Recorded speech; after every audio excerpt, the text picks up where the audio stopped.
Chapter 1337, A Chain Reaction.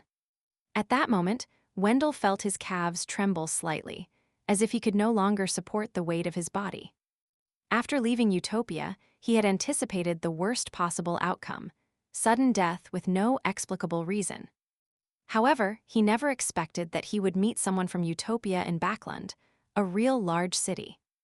More importantly, the visitor had even invited him to Utopia. To Wendell, this was an extremely scary nightmare. Him not experiencing a mental breakdown could only be attributed to his good mental fortitude. Keeping his composure, Wendell forced a troubled expression and said, "I've had plenty of things to do recently." The police officer named Biles immediately said, "The trial will happen in 2 weeks. Here's the subpoena." As he spoke, he handed the document to Wendell. Frankly speaking, Wendell didn't want to accept it at all, but he had no choice but to accept it. Biles took a step back.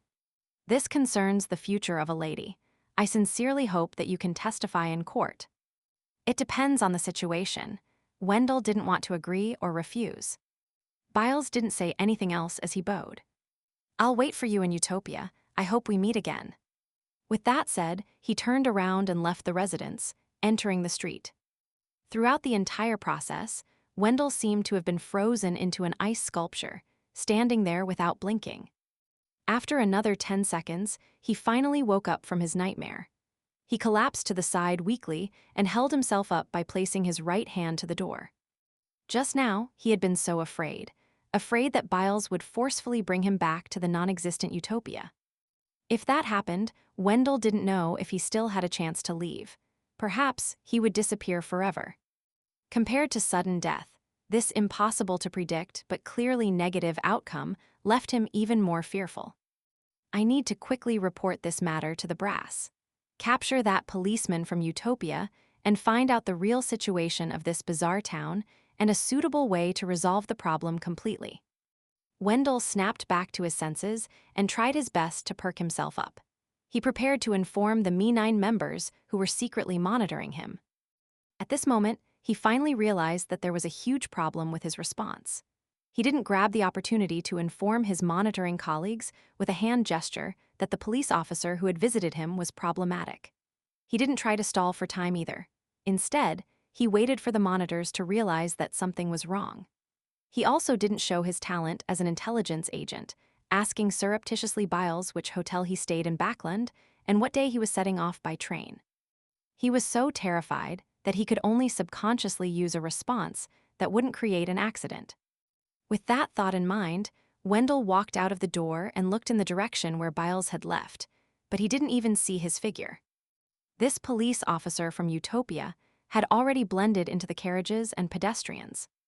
Retracting his gaze, Wendell looked down at the subpoena in his hand and suddenly felt a little uneasy. What will happen if I don't go to Utopia to testify 2 weeks later? The more Wendell thought about it, the more scared he became.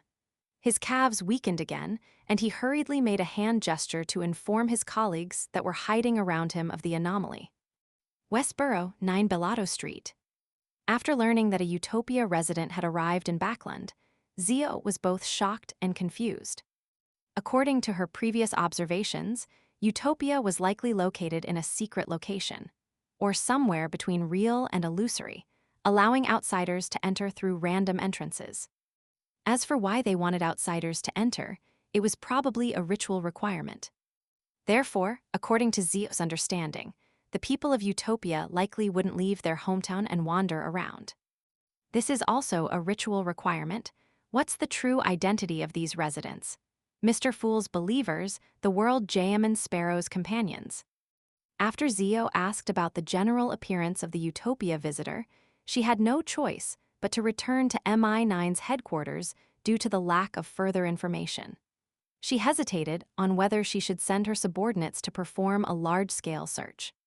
She wasn't sure if Mr. World would be happy to see such actions being taken, and she was afraid of affecting the ritual.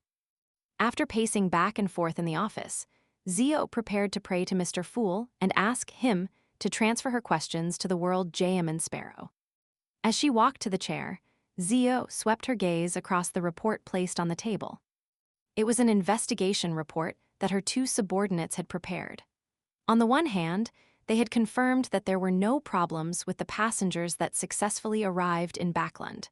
On the other hand, they had pointed out that there were passengers who had remained in Utopia. Passengers? Zio's eyes narrowed as she made a guess based on her intuition.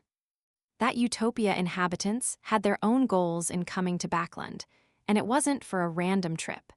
And his goal is very likely related to a particular passenger who has left Utopia. Zio was alarmed as she hurriedly sat down and attempted to pray. Just then, someone knocked on her office door. "Please come in," Zio said after some hesitation. As the door opened, Zio saw the goat-teed Locke and Wendell, who was in charge of the Utopia incident. Colonel Wendell met someone from Utopia. He paid him a visit directly, Locke said, fumbling over his words. This development was equally unexpected. Indeed. Zio wasn't surprised. Instead, she secretly heaved a sigh of relief. She looked at Wendell and asked, "Why did he visit you?" "He requested that I head to Utopia to testify about the homicide case I mentioned in my report." Wendell was clearly calmer than before. He then added, "He's a policeman. Name's Biles. I don't dare ask where he was living. I don't know when he's planning to leave or which steam locomotive he's planning on taking to leave." To express the weight she had on this matter, Zio stood up and thought. "Locke, summon your team members to look for the rental carriage drivers who often prowl for customers around Wendell's residence, as well as the carriage drivers who passed by the nearby district, and ask if they've seen Biles before. If they have seen him, ask them where he was sent to. Also, send someone to the steam locomotive station and wait by the entrance to observe the passengers." After instructing her subordinates, Zio turned to look at Wendell. "Cooperate with them and sketch out Biles." "Yes, Colonel," Locke and Wendell replied in unison. After they left and closed the door, Zio sat back down and began to pray. Soon, she received Mr. Fool's response and saw the world Jayaman Sparrow praying in the gray fog. Jayaman Sparrow told her, "You can carry out normal investigations. When necessary, you can suggest that it's a ritual, but it must be included among a few options." Zio immediately heaved a sigh of relief as she patiently waited for her subordinates to report the results of their investigations. As night fell, Locke returned to Bellado Street and reported to Zio. "We found the rental carriage driver that took the Utopian's business." "Oh," Zio showed her concern.